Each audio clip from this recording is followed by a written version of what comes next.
Hi friends, మీరు ఇంతవరకు నా యొక్క ఛానల్ని సబ్స్క్రైబ్ చేసుకోకుండా ఉంటే కింద కనిపిస్తున్న రెడ్ కలర్ బటన్ సబ్స్క్రైబ్ చేసుకుని అలాగే గంట సింబల్ని యాక్టివేట్ చేసుకోవడం ద్వారా నా యొక్క లేటెస్ట్ అప్డేట్స్ మరియు వీడియోలన్నీ మీ యొక్క నోటిఫికేషన్ ద్వారా పొందుకోవచ్చు. ఓకే ఫ్రెండ్స్, చాలామంది నన్ను వనామీ మీద చాలా అభిప్రాయాలు అడుగుతున్నారు. అయితే ముందుగా నా యొక్క ఛానల్లో వనామీ మీద అన్ని రకాల విధమైన వీడియోలు చేశాను. వాటిని చూడండి. తర్వాత మీ యొక్క సందేహాలను అడిగితే చాలా నాకు సమయం ఆదా చేసిన వారు అవుతారు. ఓకే ఫ్రెండ్స్, మన వనామీలో మన చెరువులో పిల్ల వదిలిన వెంటనే ఎక్కువగా దానికి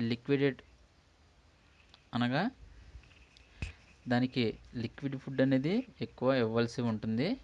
అనగా ప్లాంక్టన్ ఉత్పత్తి చేసే విధంగా మనం చెరువులో తగు జాగ్రత్తలు తీసుకోవాలి. దానికి గాను మన ఆక్వా రైతు సోదరులు ఎక్కువ ఈస్టు మరియు బెల్లాన్ని నానబెట్టి ఇస్తూ ఉంటారు. అది దానికి చాలా మంచిది.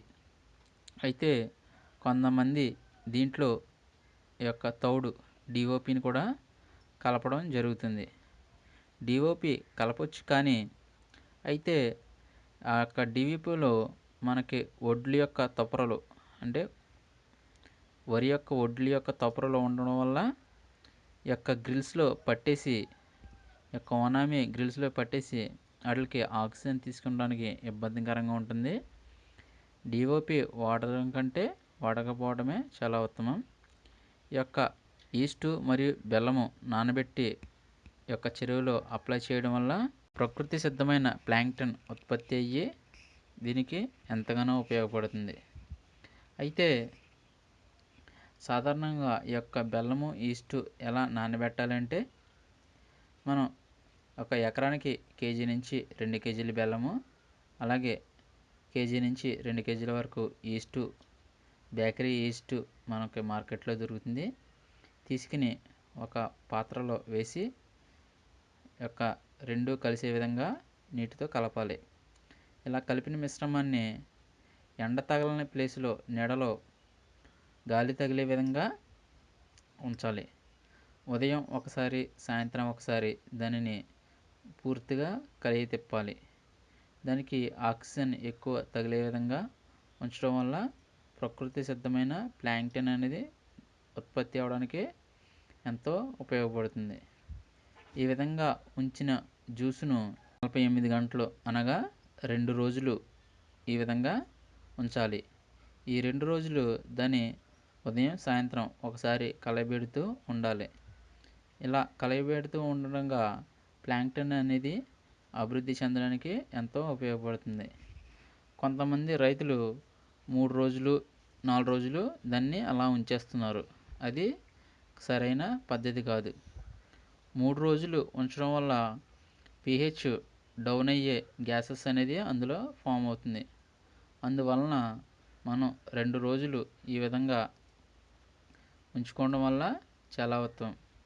దీంట్లో ఈ యొక్క డిఓపి కలపడం కంటే సోయాబీన్ పౌడర్ కలపడం వల్ల దానికి అధిక ఎనర్జీ అనేది మనం చేకూర్చినట్టుగా అవుతుంది. ఈ విధంగా కలుపుకుంటూ దీనికి అదనంగా మనం యొక్క బ్లోయర్ ద్వారా ఆక్సిజన్ అందిస్తే ఇంకా ఉత్తమంగా ఉంటుంది. ఈ విధంగా కలిపిన మిశ్రమాన్ని 48 గంటల తర్వాత అనగా 2 రోజుల తర్వాత ఉదయాన్నే ఎండ వచ్చే ముందు చెరువులో అప్లై చేయడం వల్ల మనకి చాలా ఉపయోగకరంగా యొక్క ఆహారంగా వనామీకి ఉపయోగపడుతుంది. అదేవిధంగా యొక్క ప్లాంక్టన్ డెవలప్ అవడానికి కూడా ఎంతో దోహదపడుతుంది. ఈ విధంగా మనం పిల్ల వేసిన కానించి ఒక నెల రోజుల వరకు 3 రోజులకు ఒకసారి ఈ విధంగా ఇవ్వడం వల్ల దీనికి లిక్విడెడ్గా ఎంతో బలమైన ఫుడ్ అనేది అందించడం జరుగుతుంది.